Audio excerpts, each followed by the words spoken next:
Nag-switch na nga kami ni Hiri to cloth diaper.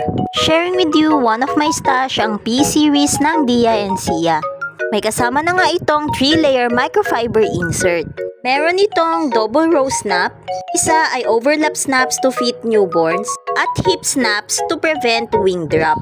Madami nga din itong snaps to provide wide range of adjustment. Pocket style opening for easy inserts removal. And yung likod nga niya is elastic para magstay yung insert sa loob. Sobrang dali nga lang to ilagay.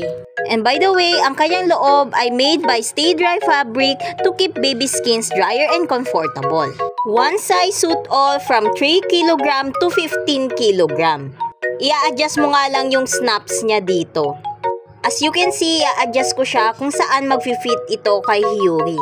It is made with waterproof outer material that comes in fun color and print. Oh, ang cute to, ako yan. It has gentle pleated elastic to hold baby's mess. One of the reason kaya nag-switch din ako into cloth diaper is not just tipid siya. It is also eco-friendly and prevents baby from getting diaper rash. So ano pang hinihintay nyo? Mag-switch na din kayo and try this P-series from Dia and Sia.